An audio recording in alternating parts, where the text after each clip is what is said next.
కృపతో మనకి రక్షణ వచ్చిందండి. మనం రక్షింపబడిన వాళ్ళము కాదు, రక్షణలో ఉన్నవారము కాదు, అన్యజనులము. అన్యజనులైన మనకి కృప వచ్చింది. మరియమ్మను చూస్తే దేవుని చాలా ప్రేమిస్తూ ఉండేది. మరియా దేవుడు ఎక్కడున్నాడో తెలుసుకుని దేవునితో సహవాసం చేస్తూ దేవునితో కలిసి పరిచర్య చేశారు. మరియా, మార్తా, శిష్యులతో పాటు, లాజరుతో పాటు, ఆంద్రేయుతో పాటు, ఫిలిప్పుతో పాటు, యోహానుతో పాటు, అపోస్తలులతో పాటు కొందరు స్త్రీలు కూడా యేసుతో పాటు పరిచర్య చేసినట్లు మనకి పరిశుద్ధ బైబిల్ గ్రంథంలో కనిపిస్తుంది. చాలా మంది అంటారు స్త్రీ పరిచర్య చేయకూడదు, స్త్రీ వాక్యం చెప్పకూడదని. స్త్రీ ఆటోమేటిక్ గా యేసుతోనే నడిచింది. హల్లెలూయా. ఎందులోనూ స్త్రీ తక్కువ కాదు. చాలా మంది ఏమంటారంటే స్త్రీ ద్వారా పరిచర్య విస్తరిస్తున్నప్పుడు, స్త్రీ ద్వారా దేవునికి మహిమ వస్తున్నప్పుడు స్త్రీని రిజెక్ట్ చేయాలనుకుంటారు. అమ్మో ఈమె ద్వారా రా అన్నీని, ఈమె ద్వారా రా అని. కానీ యేసయ్య రిజెక్ట్ చేయలేదు.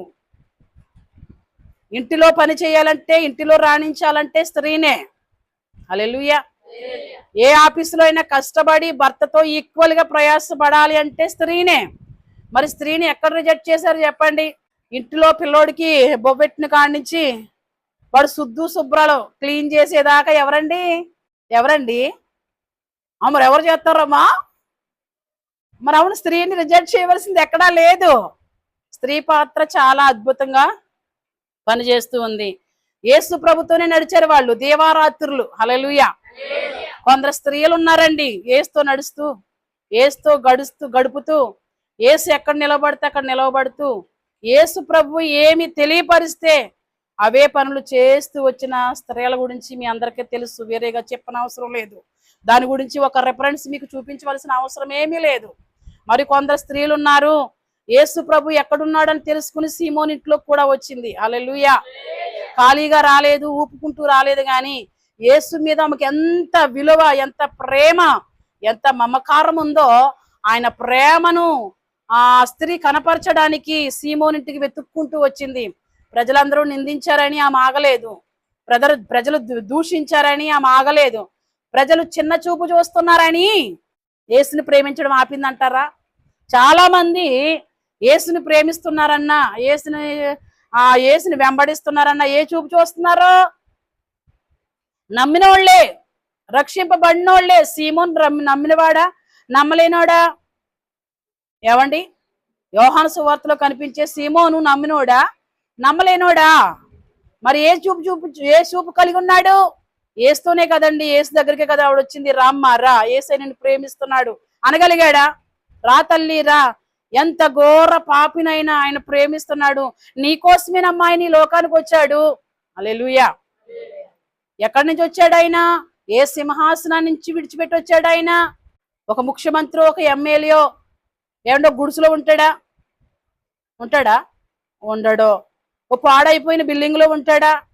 ఉండడో. చెత్త ఈదుల్లో ఉంటాడా? మరి దేవాతి దేవుడు నీలో ఉంటాడా? నీ హృదయ ఆలోచనలో ఉంటాడా? ఒక ఎమ్మెల్యే ఉండడు అంటున్నారు, ఒక ముఖ్యమంత్రి ఉండడు అంటున్నారు. ఒక ఈదులోకి రావాలంటే చాలా క్లీన్ అయిపోతుంది. మరి దేవుడు? నిద్రపోతున్న నీలో దేవుడు ఉంటాడా? కునుకుపోట్లు పడుతున్న నీలో దేవుడు ఉంటాడా? దేవుడు ఉండాలంటే ఎలా ఉంటాడండి? దేవుడు ఉంటే ఆ ఇల్లంతా వెలుగుతూ ఉండాలి. చీకటి ఎక్కడ ఉండడానికి వీర్లేదు. ఈమె దగ్గర ఎంతో చీకటి ఉంది. చీకటి జీవితాన్ని వెలిగించేవాడు ఈయనొక్కడే. హల్లెలూయా. చీకటి జీవితాలు మార్చేవాడు ఈయనొక్కడే. నీ కుటుంబము చీకటిగా ఉందా? నీ ఇల్లు చీకటిగా ఉందా? నీ కుటుంబంలో ఎక్కడ వెలుగు అనేది కనిపించట్లేదా? నేను పాదాలు పట్టుకోండి. హల్లెలూయా. మీ ఇంట్లో ఎక్కడ పడినా శాపమే అంటుకుంటుందా? యేసయ్య పాదాలు పట్టుకోండి. యేసయ్య పాదాలు పట్టుకుంటే చీకటంతా పోతుంది. యేసయ్య పాదాలు పట్టుకోమన్నాం కదని ఎలా పడితే అలా పట్టుకోకూడదు. వాక్యానుసారంగానే యేసయ్య పాదాలు పట్టుకోవాలి. వాక్యానికి విరుద్ధంగా ఎక్కడ యేసయ్య పాదాలు పట్టుకున్నా ఏమాత్రం పని అవ్వదు. సీమోను యేసుని ప్రేమిస్తున్నట్టు తెలిసాడే గాని సీమోన్ దగ్గరికి వచ్చి ఆ దేవునికి మొక్కుతుంటే, సీమోన్ ఇంటికి వచ్చి ఆ దేవుని అమితంగా ప్రేమిస్తుంటే ఆ స్త్రీలను చిన్న చూపు చూసిన వాడిగా కనిపిస్తున్నారు. చాలా మంది దేవుని నమ్ముతూ, రక్షింపబడుతూ, బాప్తిసం తీసుకుంటూ, ప్రభు బల్ల ఆరాధనలో పాలు పంపులు పొందుతూ ఎవరికి ఎవరికి చిన్న చూపు చూస్తారంటే వేరే విశ్వాసులను చిన్న చూపు చూస్తూ ఉంటారు. భక్తి కలిగిన స్త్రీలను, భక్తి కలిగిన పురుషులను, భక్తి కలిగిన దేవుని ఆరాధకుల జోలికి మాత్రం ప్రభు వస్తే ఊరుకోడండి. భక్తి కలిగిన జోలికి, భక్తిహీనుల జోలికి వెళ్తే ఏం చేస్తాడో ప్రభు నాకు తెలియదు. భక్తుల జోలికి వస్తే మాత్రం ప్రభు అన్ని చెప్పాడు ఇందులోనే. భక్తిగా ఆరాధిస్తూ ఆత్మతో సత్యంతో నడుస్తున్నా ఏ చిన్న దగ్గరకు వచ్చినా, వాడు చిన్నవాడైనా, వాడు బుడ్డోడైనా, వాడు సీవుడు కార్చుకుంటూ ఉన్నా, సొల్లు కార్చుకుంటూ ఉన్నా, వాడు జోలికి వెళ్తే ప్రభు ఊరుకోడు. ఎందుకంటే వాడు ఎలాంటి వాడు, అందుకే కదా పెద్ద తిరగల రాయి కట్టు అంటున్నాడు. ఎవరి జోలికి వెళ్తే,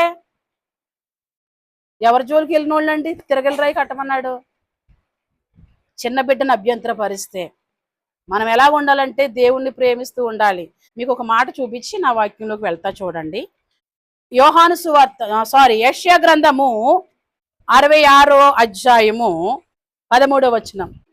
ఒకని తల్లి వానిని ఆదరించున్నట్లు నేను మిమ్మును ఆదరించేదను. స్తోత్రం. ఆదరణ. తల్లి లేకపోయినా, తండ్రి లేకపోయినా, తోబుట్లు లేకపోయినా, అయ్యో ఈరోజు నా కష్ట సుఖం చెప్పుకోవడానికి నా తల్లి లేదే, మదర్స్ డే సందర్భంగా మా అమ్మ ఉంటే ప్రతి అవసరం తీర్చబడేది అనే చింత ఎవరిలైనా ఉన్నా దేవుడు అంటున్నాడు కదా, ఒకని తల్లి ఆదరించినట్లు నేను మిమ్మును, అండర్లైన్ చేసుకోండి, నేను మిమ్మల్ని, తల్లి లేకపోయినా తండ్రి లేకపోయినా నేనున్నాను. హల్లెలూయా. నేనున్నాను అనే దేవుని కలిగి ఉన్నాం మనం. కష్టాల్లో నేనున్నాను. తల్లి లేదని చింతిస్తున్నావా? నేనున్నాను. తండ్రి లేడని బాధపడుతూ ఉన్నావా? నేనున్నాను. ఆర్థికమైన ఇబ్బందుల చేత, కుదన్నని రోగం చేత పీడించబడుతున్నావా?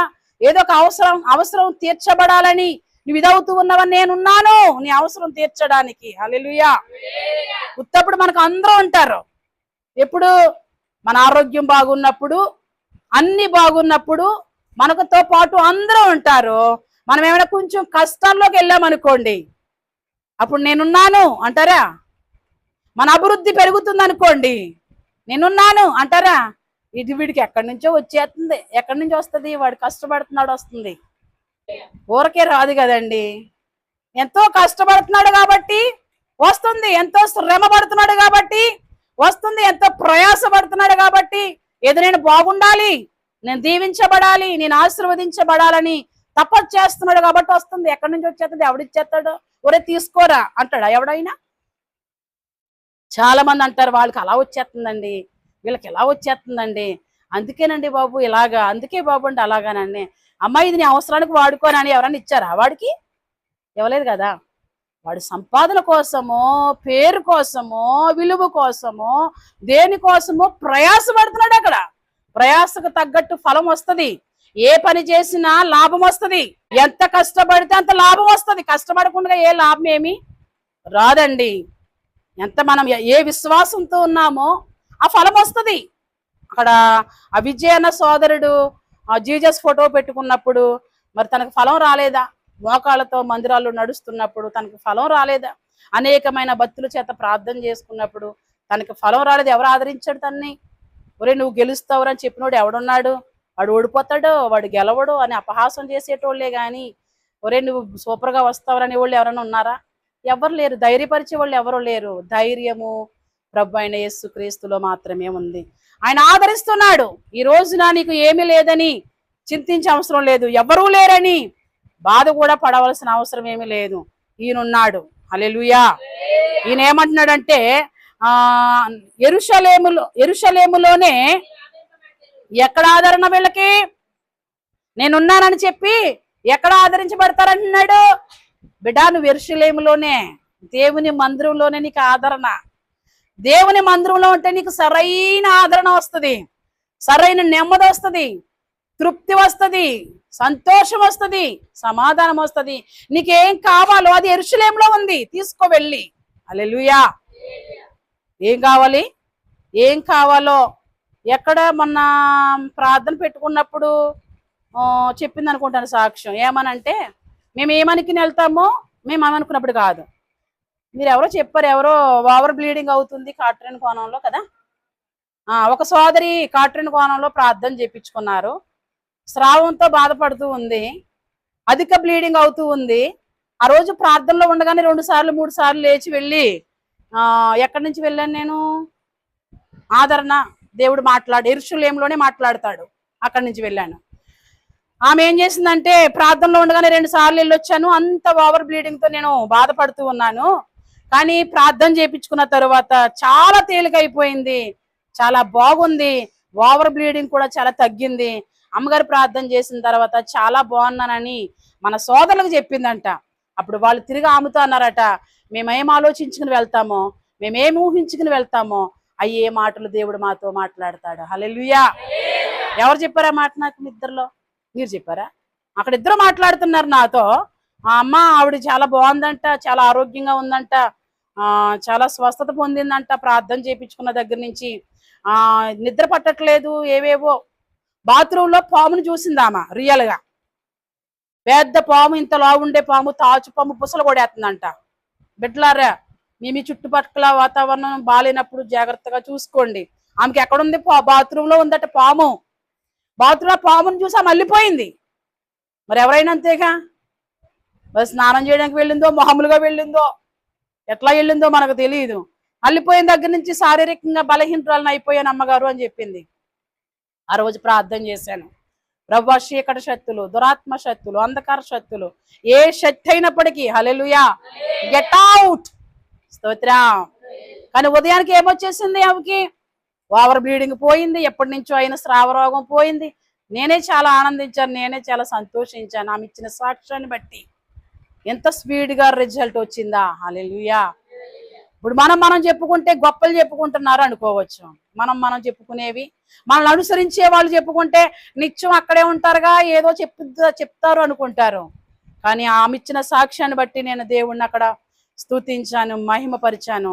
తర్వాత వాళ్ళు ఏమన్నారంటే, మేమేమనుకుంటామో, మేమేం చేస్తామో అవే వాక్యంలో నుంచి అవి మాట్లాడ్డా. యెరూషలేములోనే ఏమొస్తుంది నీకు? ఆదరణ.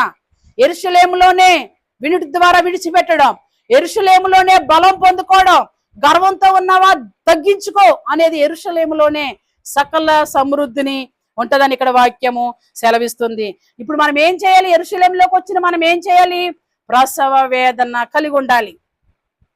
ఏం కలిగి ఉండాలి? ప్రసవ వేదన కలిగి ఉండాలి. ప్రసవ వేదన కలిగి ఉంటే మనం బిడ్డను కనుగొంటామని. ఇది నా సబ్జెక్ట్ కాదు, కానీ ప్రార్థన చేసేటప్పుడు దేవుడు అక్కడ నాతో మాట్లాడుతూ వస్తే ఈ మాట మీకు చూపించాను.